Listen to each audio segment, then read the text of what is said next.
Good morning students, आप सभी का लक्ष्य पॉलिटेक्निक क्लासेस में फिर से स्वागत है। माई सेल्फ अमृत पाठक। और आज हम लोग इस वीडियो में देखेंगे हाइड्रोलिक्स का इंट्रोडक्शन पार्ट। ठीक है, हाइड्रोलिक्स का इंट्रोडक्शन पार्ट, ये भी आप लोग के लिए बहुत ही इंपॉर्टेंट सब्जेक्ट है हाइड्रोलिक्स। और अगर कहा जाए कि ये थोड़ा इस बार लेंदी इस वजह से है, थोड़ा लेंदी सब्जेक्ट है ये। क्यों है? क्योंकि इसके अंदर ओपन चैनल फ्लो एक चैप्टर है, बिल्कुल अलग। वो इसका क्या कहा जाता है, कहानी ही अलग है, ओपन चैनल फ्लो। ठीक है, तो वो पढ़ना है आप लोगों को। और हाइड्रोलिक मशीन के बारे में भी पढ़ना है। तो ठीक है, बहुत ज़्यादा लेंदी नहीं पढ़ना है, कम ही पढ़ना है। लेकिन आप लोग को ये सब्जेक्ट ना इसलिए इंपॉर्टेंट हो जाता है क्योंकि ऑब्जेक्टिव क्वेश्चन इससे बहुत ज़्यादा बनते हैं।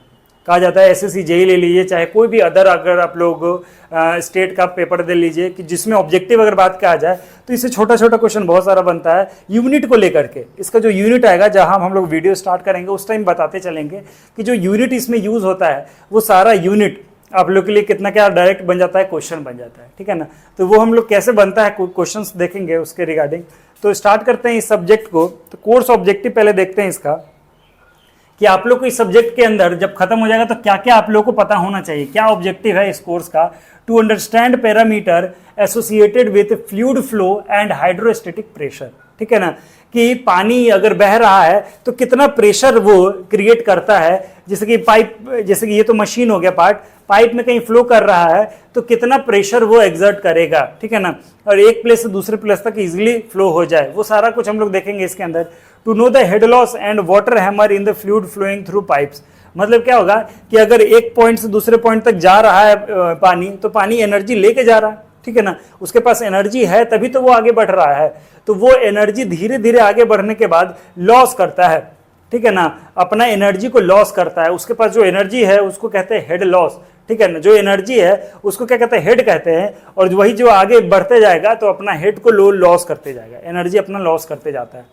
तो क्यों करता है, बहुत सारा कारण है इसके अंदर। सबसे मेजर कारण कहा जाए तो पाइप के अंदर जो फ्रिक्शन लग रहा है, ठीक है ना, वो इसका कारण हो जाता है।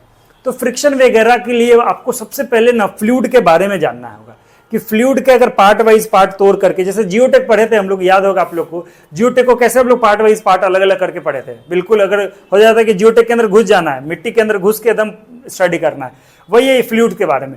फ्लूइड का विस्कोसिटी से लेकर फ्रिक्शन से लेकर के उसका डेंसिटी, स्पेसिफिक ग्रेविटी, सारा कुछ जानना है आप लोग को इस पूरे चैप्टर के अंदर, इस हाइड्रोलिक्स के अंदर। ठीक है, to learn the different type of pump and their use, कौन कौन से पंप यूज करते हैं, सेंट्रीफ्यूगल पंप, रेसिप्रोकेटिंग पंप, अलग अलग टाइप के पंप यूज किए जाते हैं, वो सारे चीजों के बारे में आप लोगों को पढ़ना है। ठीक है, तो बात करते हैं यूनिट 1। ठीक है ना, यूनिट 1 देखिए, आप लोग का सिलेबस थोड़ा लेंदी है। यूनिट 1 के अंदर बेसिकली बात करें तो pressure measurement and hydrostatic pressure. मतलब यूनिट 1 आप लोग का इतना सिंपल है, ठीक है, बहुत सिंपल है। आप लोगों को क्या किया है, बिल्कुल अलग अलग करके पार्ट वाइज पार्ट कर दिया। जैसे कि टेक्निकल टर्म जो यूज होगा इसके अंदर, वो सारा कुछ हाइड्रोलिक्स के अंदर, fluid mechanics, hydraulic, hydrostatic, hydrodynamic, ideal and real fluid, ये सारा कुछ हो गया।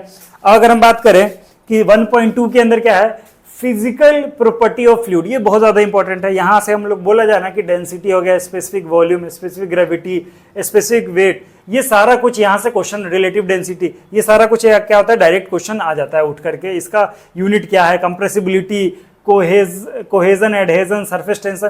तो ये छोटे छोटे जो टर्म आ रहे हैं, इन सारे टर्म्स के बारे में आप लोगों को पढ़ना होगा डिटेल में। और यही चीज का यूज आपको आगे सेकंड चैप्टर जो इसका है, सेकंड यूनिट, थर्ड यूनिट में यूज होने वाला है। ठीक है, तो ये सारा कुछ आप लोग को है क्या, प्रॉपर्टीज है, physical property, various type of pressure, अलग अलग टाइप के प्रेशर होता है, एटमॉस्फेरिक, वैक्यूम, ये सारा कुछ प्रेशर आप लोग को प्रेशर के बारे में पढ़ना है। 1.3 हो गया।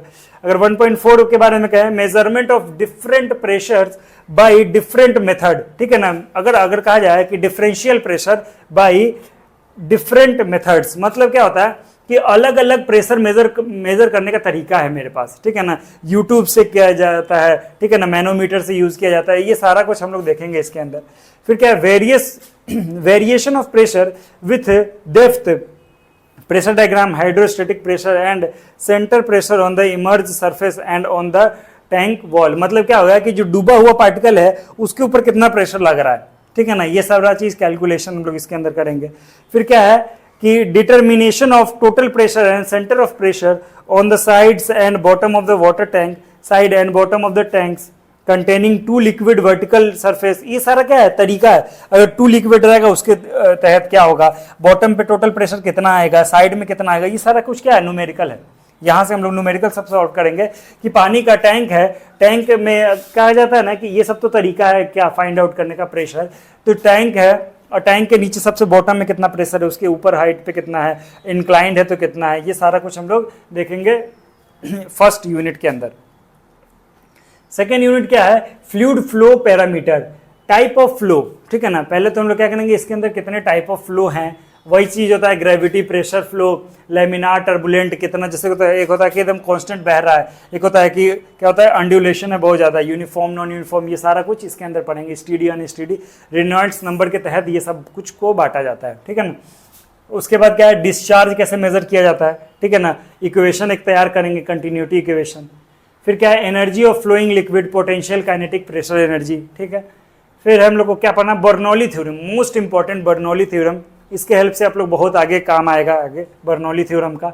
स्टेटमेंट अजम्पशंस इसके क्या क्या है, momentum equation, simple numerical problem based on this topic. तो ये भी टोटल आप लोग का क्या है, न्यूमेरिकली है। थर्ड आप लोगों का बात क्या है, फ्लो थ्रू पाइप्स, ये आप लोगों का क्या होता है कि पाइप में अगर पानी बह रहा है तो उसके अंदर कितने लॉस होंगे, ठीक है ना, कितना प्रेशर लेके जाएगा, कितना हेड लॉस होगा, क्या क्या डायग्राम बनेगा, वो सारा कुछ इसके अंदर पढ़ेंगे। Major head loss in the pipe, frictional loss, ठीक है ना, फ्रिक्शनल लॉस होता है सबसे ज्यादा major, and its computation by Darcy Weisbach equation, ठीक है ना। डार्सी-वेबेच इक्वेशन एक मेथड है जिसके द्वारा हम लोग ये सारा कुछ फाइंड आउट करेंगे, एक इक्वेशन तैयार करेंगे, वो इक्वेशन से आप लोग को क्या करना होगा, डायरेक्ट पता चल जाएगा कितना लॉस हुआ, ठीक है।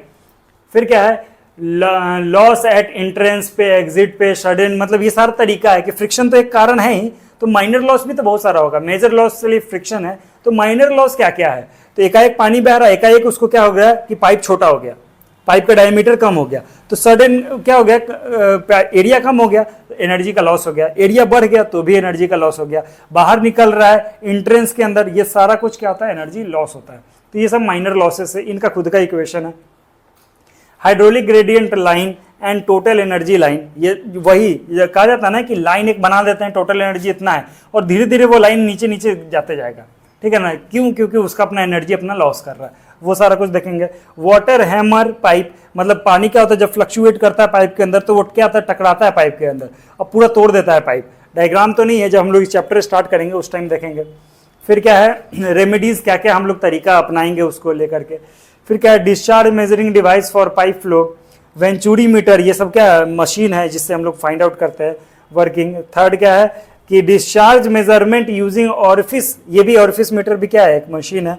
Hydraulic coefficient of orifice, simple numerical problem based on above topic, ठीक है ना। इस पे क्या होगा, इसमें भी न्यूमेरिकल है आप लोग का। फोर्थ क्या है आपका, फ्लो थ्रू ओपन चैनल। देखिए ये बिल्कुल एक अलग चैप्टर ही होना चाहिए था, अलग मतलब सब्जेक्ट होना चाहिए, ओपन चैनल फ्लो। इसमें क्या करते हैं कि आप लोगों का मेनली टारगेट ये होगा कि भाई हम कितना इसका लंबाई चौड़ाई रखें, डिजाइन करें कैनाल का, कितना लंबाई चौड़ाई रखें कि मैक्सिमम फ्लो हो, ठीक है ना, मैक्सिमम कम खर्चे में ज्यादा से ज्यादा।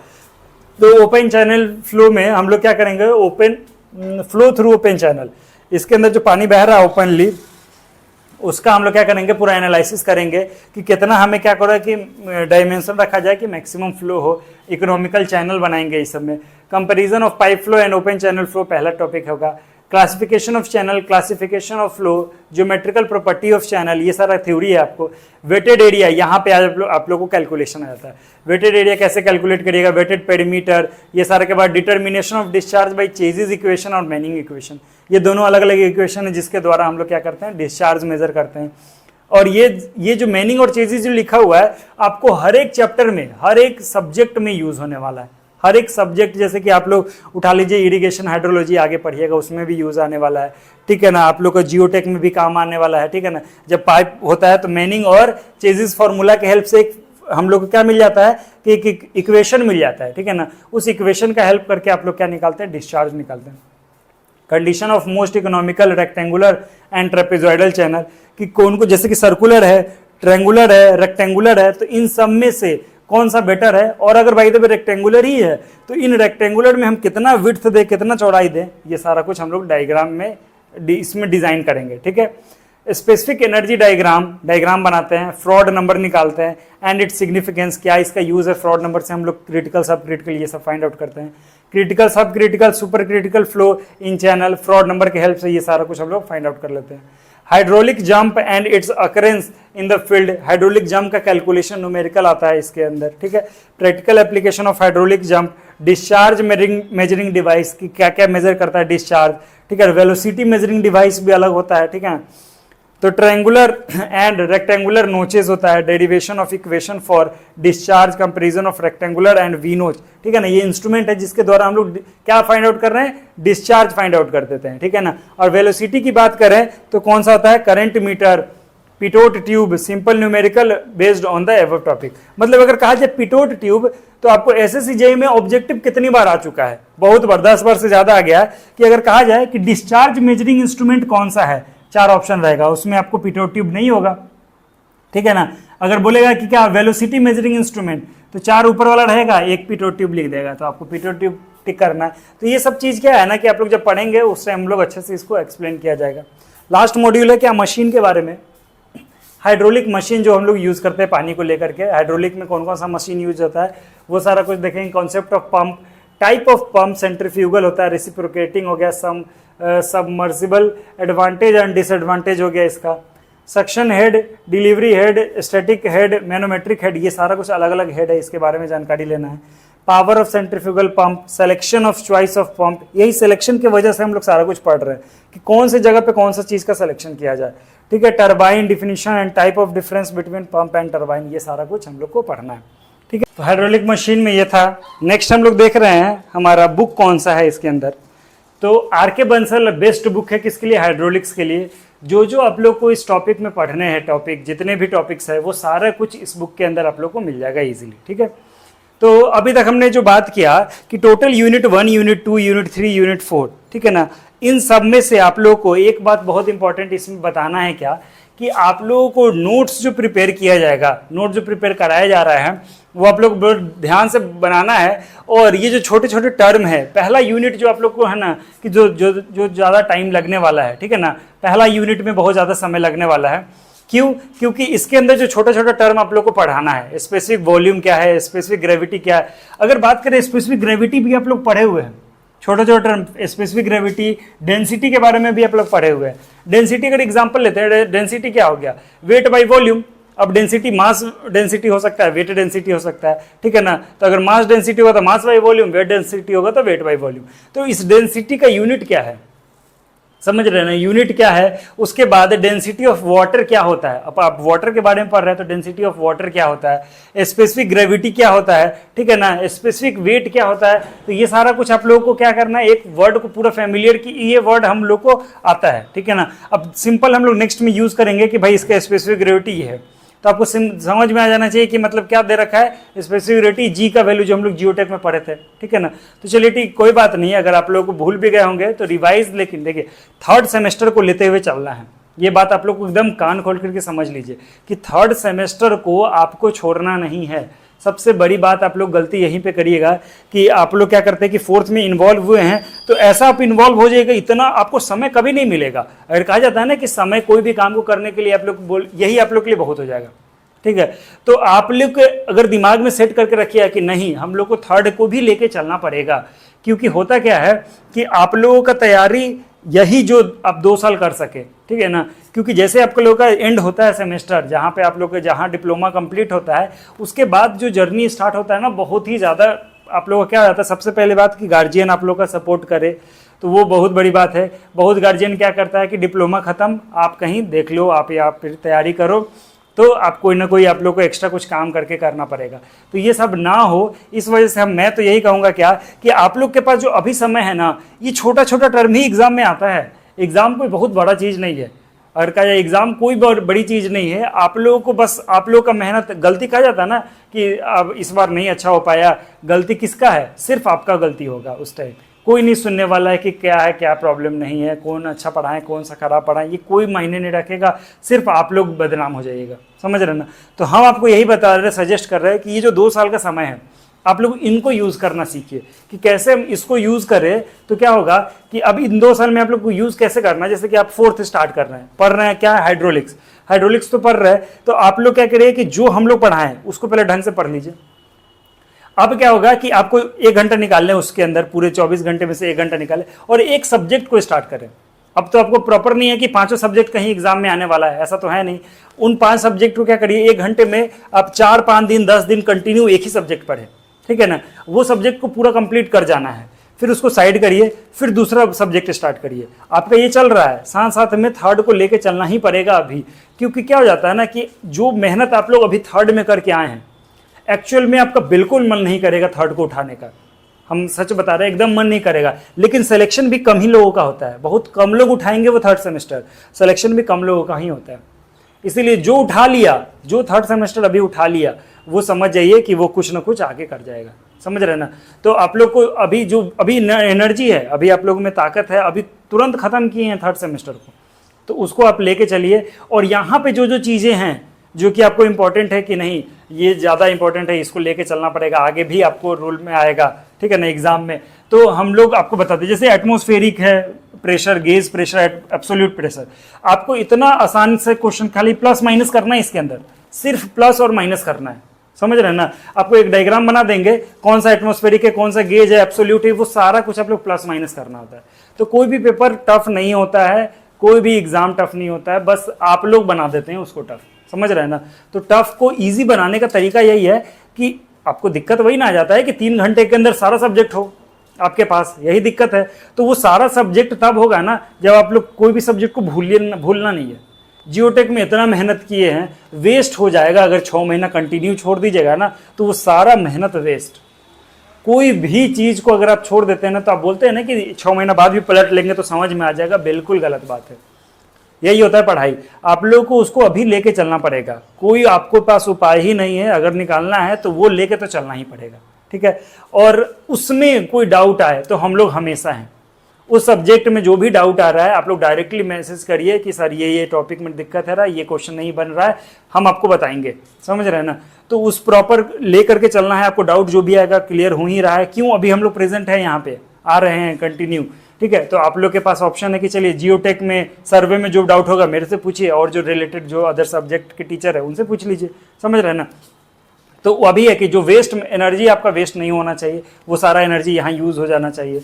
और जो जो चीज़ हम लोग यहाँ पे बता रहे हैं, छोटा छोटा चीज़, वो तो अभी चल ही रहा है, सारा टाइम आप इसी को दीजिए। लेकिन 1 से 2 घंटा आप पिछला 3rd सेमेस्टर को दीजिए, समझ रहे हैं ना। किसी को नहीं फर्क पड़ रहा है कि आप दीजिए चाहे मत दीजिए, कोई नहीं देखने जा रहा है कि आप 3rd को उठा रहे हैं कि नहीं उठा रहे। ना आपको फैमिली वाले को मतलब है, ना टीचर्स को मतलब है, ना आपके रूममेट्स को मतलब है, ना आपके फ्रेंड्स को मतलब है, किसी को नहीं सुनाना है। अगर उठा भी रहे हैं तो किसी को बताना भी नहीं है कि देखिए हम पढ़ रहे हैं, बिल्कुल नहीं। आराम से उठाइए, एकदम शांति से बैठिए कि 3rd सेमेस्टर हमको लेके चलना है, और मन को शांत रखिए, फैमिली से थोड़ा कट हो जाइए, ठीक है ना, फैमिली रिलेटिव्स इन सब से थोड़ा कट होइए। मम्मी पापा जो हैं वही काफ़ी हैं आप लोगों के लिए, वही आप लोगों को क्या करेंगे, अच्छा ये होता है ना कि दोस्त वाला सर्कल इस एज में बहुत गड़बड़ कर देगा, समझ रहे ना। उनसे भी बचना है आपको, अपना लाइफ भी सेटल करना है, जॉब भी निकालना है, ठीक है ना, कम समय में। तो इन सब चीज़ें का एक ही बात है, आप पे सारा कुछ है, समझ रहे। तो आप कैसे कर रहे हैं मैनेज अपने आप को, वो सारा कुछ शो होगा इसके अंदर। अगर हम बात कर रहे हैं कि सब्जेक्ट को, ये सब्जेक्ट का टेंशन नहीं लेना है, जो करंट में चल रहा है वो तो सारा हमारा टेंशन है कि कैसे आपको उसका पूरा सॉल्यूशन बताया जाए, कैसे इसको समझाया जाए। अभी जो पिछला है उसको आपको लेके चलना पड़ेगा, ठीक है। तो ये पहला चैप्टर है, एक तरह से हथियार है पूरे सब्जेक्ट का, ठीक है ना, कैसे कैसे होता है, ये सारा वर्ड यूज़ करना है, ये सारा चीज़ को समझना है, हर एक चीज़ को छोटा छोटा क्वेश्चन इससे बनेगा, ठीक है। फ्लूइड फ्लो अगर बात किया जाए तो इसके अंदर अगर इंपॉर्टेंट है तो सबसे इंपॉर्टेंट बर्नौली थ्योरम, कहीं भी लगा दीजिए 2 पॉइंट पे बर्नौली, ठीक है ना। और बहुत आसान है, हम समझा देंगे कि बर्नौली थ्योरम कैसे इसको लगाया जाता है, कैसे इसका एजम्पशंस क्या क्या है, इक्वेशन कौन सा है। तो ये बहुत ज़्यादा इंपॉर्टेंट हो जाता है इस यूनिट के अंदर, ठीक है। तो ये यूनिट आप लोग को, हाँ एक और चीज़ है इसके अंदर, हाँ इसके अंदर रेनॉल्ड्स नंबर, ठीक है ना। तो रेनॉल्ड्स नंबर आप लोग को ना डिफाइन दोनों चीज़ों के लिए होता है, एक पाइप फ्लो के लिए भी अलग होता है, और एक तो होता है ओपन फ्लो के लिए, ओपन चैनल फ्लो के लिए अलग होता है। तो रेनॉल्ड्स नंबर आप बांट देता है कि अगर पाइप में जा रहा है तो रेनॉल्ड्स नंबर कुछ है, और क्या कर रहा है कि ओपन चैनल में बह रहा है तो इसका वैल्यू कुछ और आता है।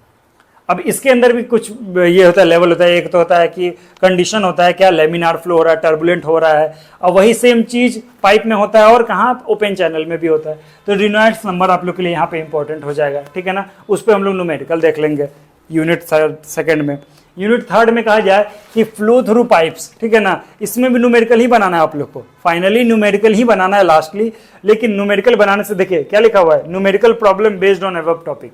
न्यूमेरिकली फाइनली बनाना है, लेकिन जैसे सडन इनलार्जमेंट हो रहा है, पाइप से जा रहा है, एकाएक बढ़ जा रहा है पाइप, ठीक है ना, तो उसके लिए इक्वेशन कहाँ क्या लगाएंगे, सबके लिए फिक्स है। बोले ना एक एक लाइन में इसका सॉल्यूशन हो जाएगा। बस आपको इतना लेंदी दिख रहा है कि बहुत ज्यादा पढ़ना है, बिल्कुल ऐसा नहीं है। आप लोगों को क्या करना है, समझाने में जितना आप लोग समय लग जाए, लेकिन है बहुत आसान। कह जाना है कि छोटा छोटा इससे यहाँ पे न्यूमेरिकल बनेगा। फिर क्या है, पैरेलल पाइप है, पैरेलल पाइप का इक्वेशन रहेगा, डिस्चार्ज कांस्टेंट कर करके आप लोग को बहुत मजा आएगा इस चैप्टर में पढ़ने में। वाटर हैमर का क्वेश्चन आता है, ठीक है ना, डिस्चार्ज मेजरिंग डिवाइस क्या क्या है। तो यूनिट थर्ड में आप लोग यही सब सॉल्व करिएगा। फिर ओपन चैनल, ये बिल्कुल कहानी अलग है। 1 2 3 अगर बात करें तो बिल्कुल अलग है, ठीक है ना, पाइप के बारे में पढ़ेंगे। ये जो ओपन चैनल फ्लो के, इसका एकदम कहानी अलग है। इसके लिए बहुत ज्यादा क्वेश्चन अगर आता है तो क्या चीज के लिए आता है, आपको most economical channel, most economical वाला, ये वाला जो टॉपिक आएगा ये आप लोग के लिए बहुत इंपॉर्टेंट है। क्यों? क्योंकि रेक्टेंगुलर के लिए अपना खुद का कंडीशन है, ठीक है ना। वैसे ही क्या होता है, ट्रेपेजॉइडल का अपना कंडीशन है कि भाई ये होना चाहिए, तो हम कम खर्चे में ज्यादा डिस्चार्ज देंगे, ठीक है। तो ये सारा कुछ जो है कंडीशन मोस्ट इकोनॉमिकल से आप लोग को समझ में आ जाएगा, ठीक है ना। तो ये हो गया यूनिट 4। यूनिट 5 में इंपॉर्टेंट मशीन के बारे में, टाइप्स की क्या क्या होते हैं, कितना कितना हेड होता है, कौन कौन सा कंडीशन में अलग अलग पंप हम लोग लगाएंगे, वो सारा कुछ हम लोग क्या करेंगे इसके अंदर देखेंगे, मशीन के अंदर। नेक्स्ट क्या है, सजेस्टेड बुक। सजेस्टेड बुक में क्या है कि आप लोग को बता ही दिए, आर के बंसल आप लोग के लिए बहुत इंपॉर्टेंट है। तो ये सारा कुछ है आप लोग को, बस आप लोग को मेहनत करते रहना है। हम लोग अपना 100% दे रहे हैं, ठीक है। और thank you very much. Next हम लोग देखते हैं, पहला यूनिट से हम लोग स्टार्ट करेंगे।